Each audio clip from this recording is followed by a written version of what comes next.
is Jim Comey, former FBI director. I don't think we need to really go into why he's on this list. We can talk about his intentional leaking of documents that he did in order to trigger a special investigation that we all have to live with. We can talk about how he, in those personal recollections, was classified material. But really, Jim Comey is, you want to talk about grandstanding? The ultimate grandstander. I know a lot of this goes back to 2016, but it spills over into 2017, and he is the catalyst, and I'm going to go to Russ with this. He is the catalyst for all the crap that has come out about this alleged collusion that we're still talking about over a year later. Yeah, and I mean, you're 100% right, Gene. A lot of this is legacy from his time.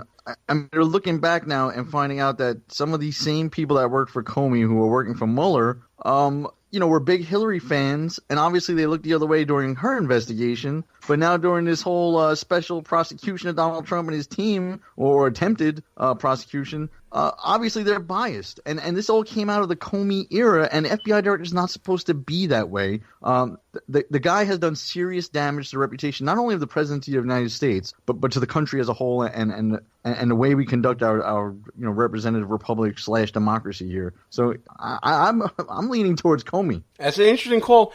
We also, and we neglected to put into the article, Matt, the whole redraft of the Hillary Clinton speech that he gave in July of 2016 that was just uncovered this year as well. So there's a lot of backtracking to 2016 that's being uncovered in 2017 that left the entire country in a lurch. Well, as you know, as an attorney, Gene, the discovery rule is everything. Sometimes it doesn't matter when the tort happened. It's when you discover it that starts the statute of limitations running. So in this case, the fact that we found this all out this year, that's really what brings it to the fore and puts it before the voters. All right. Well, Russ says Comey. What do you say, Matt? I'm saying Franken. I knew we'd get this. I knew we'd get disagreement between the two of you. It is perfect. It's almost as if I planned it. This is great. So, moving on to the media Gene, bracket. Where are you on? Oh, I'm Franken. Yeah, you don't get off that easy, Gene. I'm Franken. I am Franken. My vote is already in. I honestly got to say, Gene, I think that Al Franken, the problem with Al Franken is he was just not good looking enough to get away with any of this stuff. I mean, I think about it. How did he get caught, Gene? Gosh darn it, people like him. But he got caught for taking that stupid picture. I honestly think he's just a big nerd, unfunny nerd, got some power, overstepped his bounds with a few women, but it wasn't like Matt Lauer where he locked the door and these women couldn't get out. The guy's taking pictures of him feeling up a woman with a flak vest on, which anyone who's ever felt one of those flak vests, you can't feel through them. There's a metal plate in them and stuff. So, I'm not excusing his behavior. I'm just saying he's a big dummy. Comey actually did some serious damage to the country. I hear you. That's why opinions differ on Buffoon of the Year, and that's why it's my favorite season. Let's go to media, because if there was ever a year of the media buffoon, it had to be this year, the first year of President Trump's administration. My goodness, the decisions we had to make on this one, and we came up with 4 good ones, I think. And there's a reason why.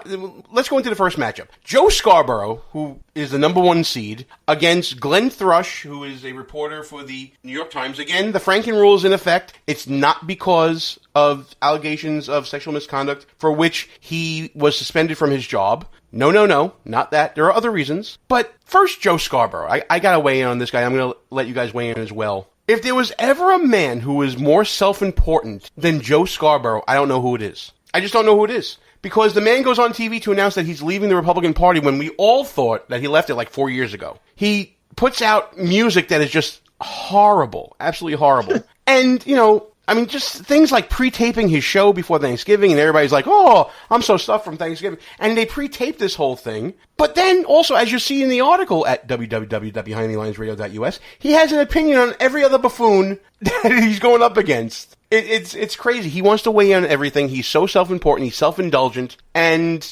he's apparently engaged to his co-host, who the two of them kind of commiserate together. I don't know what the deal is. But when your show is on MSNBC and you're this self-indulgent and all that, it harkens back to Reverend Allen. I like him as the number 1. Matt, I'm going to go to you on this one first for Scarborough. First of all, I can't call him out for marrying somebody he works with because I did exactly the same thing. Aww. So that would be hypocrisy on my part.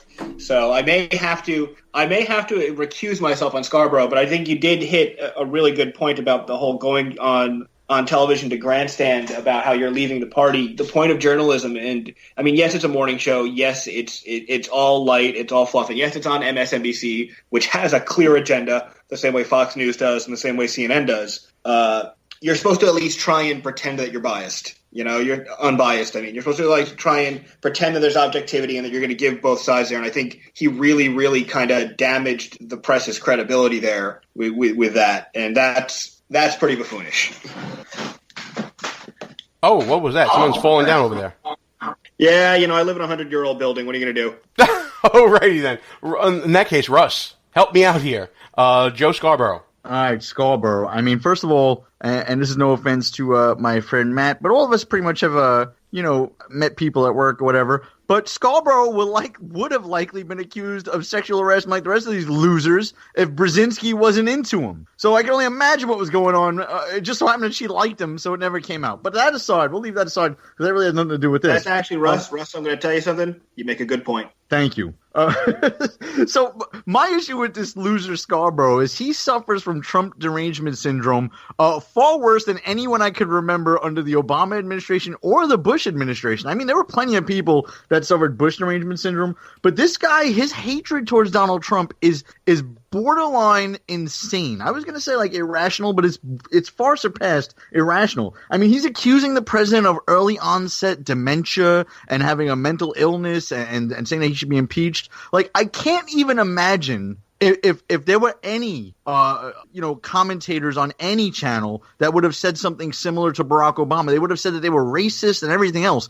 This man is trash, and he should not be on TV. Speaking of someone who shouldn't be on TV, and there's a running theme here in the media bracket. You're going to see people who will make themselves important more than the story, and that's Glenn Thrush to a T. You may remember him from last year. There was a Podesta email that was leaked out from WikiLeaks where Glenn Thrush was sending stories to the Clinton campaign saying, let me know what you want changed and things of that nature. And that landed him a job at the New York Times as their Washington correspondent. Wow. I guess it does help to have friends in low places. And then, of course, if you're a fan of Saturday Night Live, which I'm not, but he kind of got off on being the mealy-mouthed, bullied reporter in the Sean Spicer skits that were going on with Melissa McCarthy and all that early in the year. And then, he makes this decision to go off on Twitter because there's a distraction, and boom, sexual scandal happens after that. There's a lot going on with this guy, a lot from 2016. Russ, did you even know who Glenn Thrush was before I put him on the list here? I gotta be honest, I barely heard of him,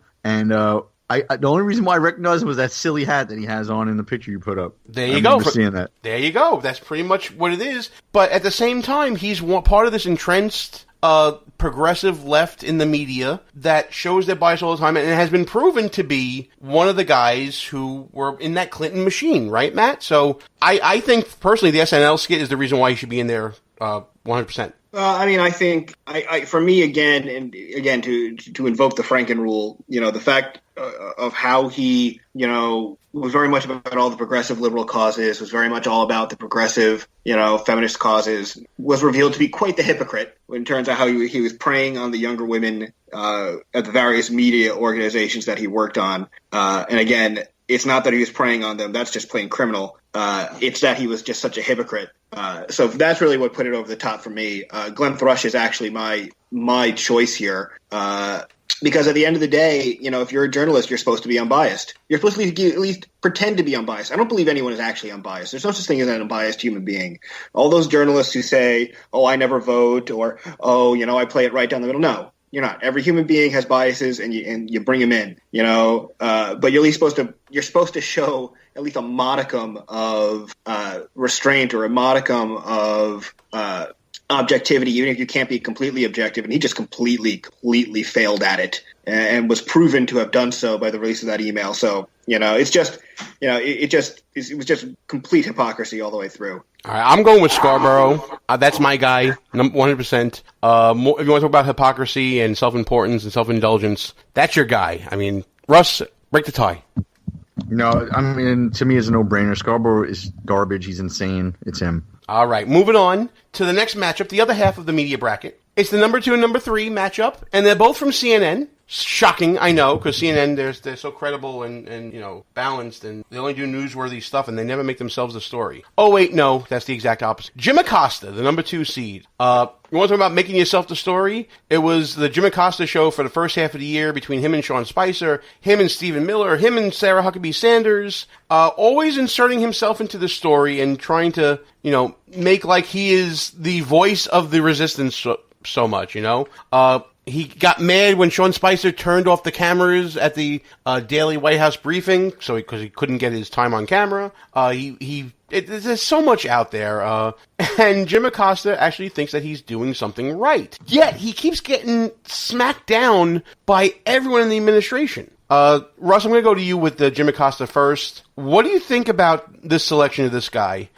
Is this someone that merits being the 2 seed? I think Jim Acosta spot on. The guy is basically where the fake news thing came from with Donald Trump and CNN. Acosta is another one who masquerades as a journalist, and I agree with Matt 100%. Everyone has a bias. But at least a guy like Sean Hannity, he goes out there on TV every night. He's over the top. A Republican could stab someone on his show, and he'll still defend them. It doesn't matter. But he admits that going in. Acosta is one of these guys that pretends to go out there and be a journalist, but the way he questions the president of the United States now was not the way he was doing it a few years back. And to me, that's a telltale sign of buffoonish behavior. All right. On the other side, we got Chris Cuomo, brother of a certain governor of the People's Republic of New York, who on his show New Day did the exact same thing. But he does it by also spreading misinformation. He talked about telling people that it's illegal to download WikiLeaks emails. And then he has all these arguments on his show that last for so long that even I tune it out when I have to watch this stuff for a living with either Sebastian Gorka or Kellyanne Conway. And then there's this crazy stuff he does on social media when he takes to activism positions and things like that. Plus he also feuded with Joe Scarborough. And his show is losing to Joe Scarborough. So I guess he kind of took on Scarborough's mentality later on when the ratings were coming in and they were negative. And you end up with another activist. Matt, talk to me about Chris Cuomo. Well, again, it goes back to what I said earlier about Scarborough. Even if you want to, even if you have a bias, if you want to be a journalist, you have to at least be be consistent in the way the Fox News people are, and that like Russ said it perfectly. Sean Hannity, what his side is. If you're going to try and come off as being the unbiased guy, you can't go on social media and stake out positions and stake out resistance positions. I mean, I don't necessarily, and this is not going to surprise either one of you, I don't necessarily find the fact that the administration disagreed with them to be necessarily disqualifying, given my own position on this administration. However, at the end of the day, if you're going to position yourself as the opposition, or at least going to position yourself as the people who are going to be objectively questioning what's going on in the White House, you can't go on social media afterwards and put a whole different face out there. Who you are is who you are 24 hours of the day. So you can't expect us to believe that you're Mr. Objective if you're going out on social media and, being something else. I got you. All right. Russ, give me predictions right now. Who wins? Jim Acosta. All right, Matt. Too close to call, so I'm going to flip a coin, and I'm going to agree with Russ on this one. I'm going to go with Jim Acosta. It's unanimous. Acosta, in our opinion, should move on. But don't be influenced by us, folks. Make up your own mind. Go to www.behindthelinesradio.us. Check us out on the Facebooks and the Twitters at BEL_radio. Also, check out Less Government More Fun. That's lessgovmorefun.com. They got some great swag over there. A sponsor of the show, sponsor of the tournament this year. Check them out. Links on our page, pretty much everywhere you want to look. Moving on to the entertainment bracket. And, folks, this is where I'm going to go out on a limb. And I'm going to say the winner of Buffoon of the Year is in this matchup right here. And we're talking about entertainers, personalities on TV, film, comedy, what have you. You know what I'm talking about. The Hollywood elite, even though they may not be from Hollywood. So the number 1 seed, who I think is going to win it all, Kathy Griffin, going up against Deborah Messing. Kathy Griffin, Russ, I think has all the bona fides of a buffoon to just take it out of the box and just run roughshod over the whole field. You start out with the photo of the severed head with Trump, and you move on to playing the victim, and he broke me, and all this stuff. And then you move on to backlashing all the people who work with you in Hollywood, saying that because of them, you can't get a job. No, it's because of your own stupid ass that you can't get a job right now. This to me is the quintessential and alpha and omega of this year's tournament. She's the valedictorian of the class. Well, I'm curious. Have either of you ever sat through and watched her and Anderson Cooper do a New Year's Eve show? It is downright painful. She's not funny. So I know you said this is like the celebrity bracket, but what is her claim to fame? She's not